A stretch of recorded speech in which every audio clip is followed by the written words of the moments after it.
From NBC News World Headquarters in New York, this is NBC Nightly News with Brian Williams. Now we turn overseas. Emotions are running high and it's violent in and around Cairo's Tahrir Square. Some protesters, as you may know, are calling this fight the second revolution. It's between the people and the military in a country that remains in deep crisis. Meanwhile, there are new developments involving 3 American students who found themselves caught up in the middle of it all.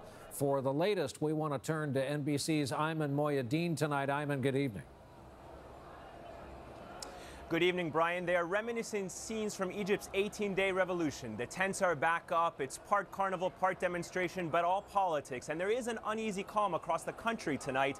But how long will the standoff between the military and the protesters last?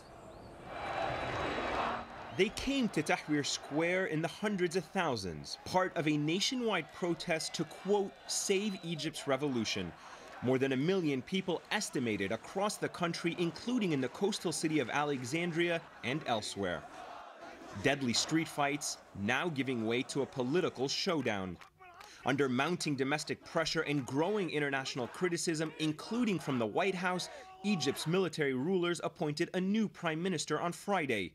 Kamel Ganzouri, a 78-year-old politician, once served as prime minister in the former regime of ousted President Hosni Mubarak. That's why this woman tells me the new appointment represents the past. Why is the military not reaching out to our new young leaders, she asks. It's a new prime minister, but the same old problem, he says. The military won't give up power.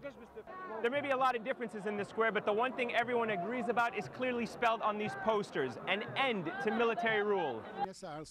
That's not lost on the new prime minister, who spoke publicly for the first time today.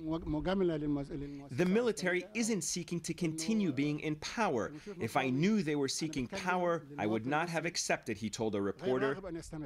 Meanwhile, the intimidation of foreign journalists and the harassment of women continues.